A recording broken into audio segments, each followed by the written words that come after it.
Narito ang iyong lingguhang horoscope para sa Libra para sa araw ng February 1 hanggang February 7. Sa pagsisimula ng linggong ito sa February 1, mararamdaman mo ang isang malakas na pagnanais na magkaroon ng balanse at katarungan sa lahat ng aspeto ng iyong buhay. Ang iyong kakayahan na makita ang dalawang panig ng anumang usapin ay magiging napakahalaga sa iyong mga pakikipag-ugnayan sa buong linggo. Mula February 1 hanggang February 7, ikaw ay magiging tulay ng kapayapaan sa pagitan ng mga taong may hindi pagkakaunawaan sa iyong paligid. Mahalaga na huwag mong kalimutan ang iyong sariling pangangailangan habang pinagsisilbihan mo ang harmonya ng iba sa araw-araw. Ang iyong kagandahan at karisma ay lalong kikinang na magdadala sa iyo ng mga bagong pagkakataon upang makisalamuha sa mga taong may mataas na antas ng kaisipan. Gamitin ang panahong ito upang ayusin ang iyong kapaligiran at gawin itong mas maganda at kaaya-aya para sa iyong paningin. Ang iyong bawat hakbang ay dapat na may layuning magbigay ng sining at balanse sa mundong iyong ginagalawan sa bawat sandali. Sa aspeto ng iyong karera, ang February 1 hanggang February 7 ay panahon ng matagumpay na kolaborasyon at pakikipagnegosasyon sa trabaho. Ang iyong husay sa pakikitungo sa mga tao ay mapapansin ng iyong mga nakakataas, at maaaring magbukas ito ng pinto para sa mga bagong partnership. Maaaring may dumating na mga kontrata o kasunduan na nangangailangan ng iyong mabusising pagsusuri bago mo ito pirmahan sa buong linggo. Huwag matakot na hingin ang katarungang nararapat para sa iyong pinaghirapan habang ikaw ay nakikipag-usap sa iyong mga boss sa opisina. Ang iyong pagiging patas sa pakikitungo sa iyong mga kasamahan ay magbubunga ng respeto at tiwala na magpapatatag sa iyong posisyon. Manatiling nakatuon sa iyong mga mitiin at huwag hayaang ang pag-aalinlangan ay magpabagal sa iyong pag-asenso sa iyong larangan. Ang tagumpay sa trabaho ay makakamit kung pananatilihin mo ang iyong integridad at ang iyong galing sa pagpapanatili ng maayos na relasyon sa lahat. Pagdating sa iyong pananalapi, ang linggong ito ay nagdadala ng mga pagkakataon para sa paglago sa pamamagitan ng mga legal na usapin o pakikipagtulungan sa iba mula February 1. Maaari kang makatanggap ng magandang balita tungkol sa isang nakabinbing pera o isang insentibo na bunga ng iyong mga nakaraang gawain sa buong linggo. Mahalagang maging maingat sa paggastos para sa mga bagay na may kinalaman sa luho at sining hanggang February 7. Ang matalinong pagbabudget ay magbibigay sa iyo ng seguridad na kailangan mo upang mapanatili ang iyong katatagan sa pera sa darating na mga buwan. Ang February 7 ay mainam na araw upang muling suriin ang iyong mga investments at siguraduhin na ang lahat ay balance at protektado. Ang iyong swerte sa pera ay nakasalalay sa iyong kakayahang makipag-ugnayan sa mga tamang tao na may malasakit sa iyong kinabukasan. Ang tunay na yaman ay nagmumula sa iyong disiplina sa paghawak ng yaman habang sinisiguro mo ang iyong kagaanan sa buhay sa bawat araw.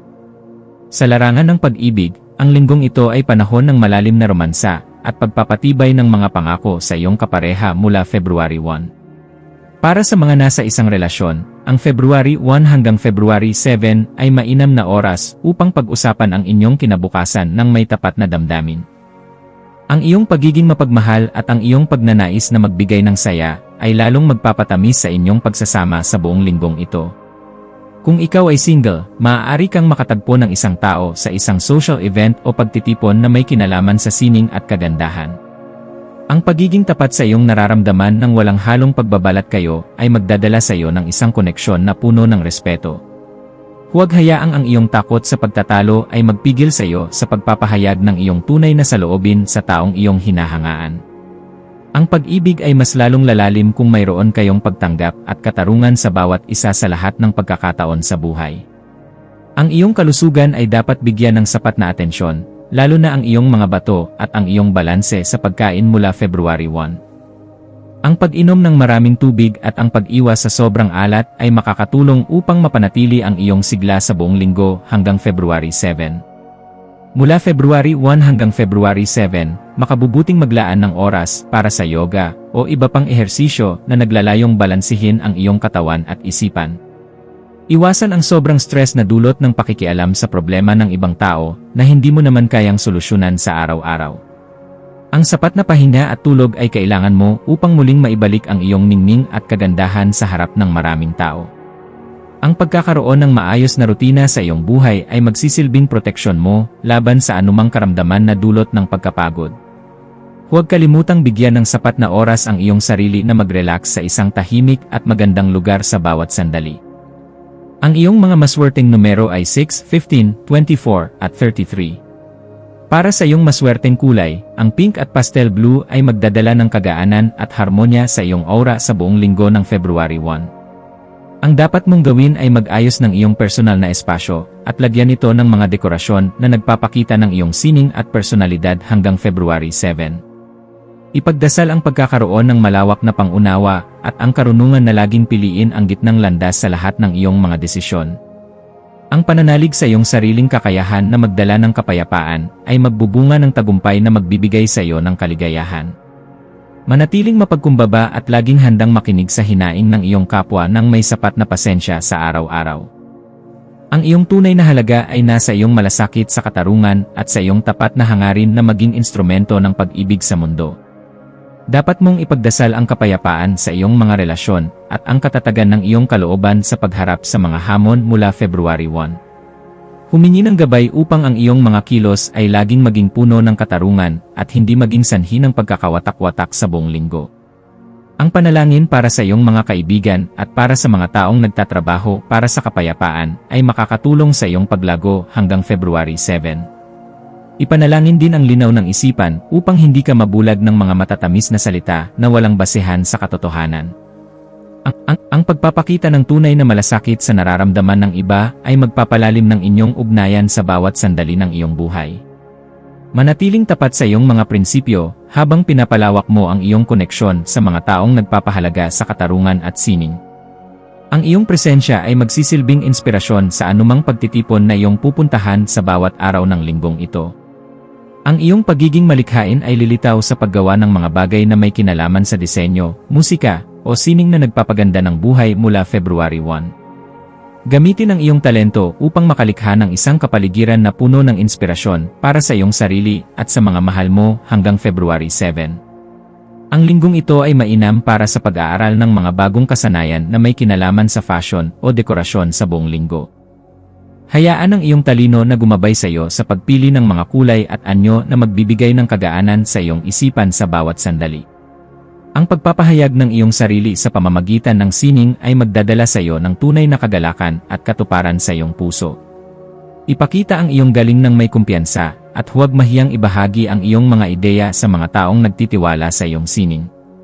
Ang iyong pagiging malikhain ay nasa iyong kakayahang gawing mas maganda ang mundo sa bawat maliit na detalye na iyong inaayos. Sa loob ng iyong tahanan, mararamdaman ang isang atmosfera ng kagalakan at harmonya dahil sa iyong mga pagsisikap mula February 1. Maglaan ng oras upang makipagtulungan sa iyong pamilya sa pag-aayos ng inyong tirahan upang maging mas kaaya-aya ito hanggang February 7. Ang pagkakaroon ng maayos na komunikasyon sa loob ng bahay ay makakatulong upang maiwasan ang anumang tensyon o pagtatalo sa buong linggo. Iwasan ang pagiging masyadong indecisive sa mga desisyong pambahay, matutong manindigan sa kung ano ang makakabuti para sa nakararami. Ang pagkakaroon ng suporta mula sa iyong mga kapamilya ay magsisilbing lakas mo sa pagharap sa mga hamon sa labas ng inyong pintuan. Ang iyong bahay ay dapat maging lugar kung saan nakakaramdam ka ng seguridad at kapayapaan sa bawat segundo ng iyong pamamalagi. Ang bawat sandaling kasama ang iyong pamilya ay isang pagkakataon upang ipakita ang iyong tapat na pag-ibig sa pamamagitan ng pakikinig at pag-unawa. Sa emosyonal na antas, makakaranas ka ng matinding kagaanan kapag naramdaman mong balanse ang iyong damdamin at isipan mula February 1. Mahalagang pakawalan ang iyong mga takot na baka hindi ka magustuhan ng iba at magtiwala sa iyong sariling halaga sa buong linggo hanggang February 7. Ang iyong emosyon ay magiging maayos, kaya gamitin ito upang magbigay ng kagaanan sa iyong sarili at sa mga taong nababalisa sa paligid. Ang February 7 ay panahon ng pagpapasalamat sa lahat ng mga biyayang nagbibigay sa iyo ng pagkakataong makita ang kagandahan ng buhay.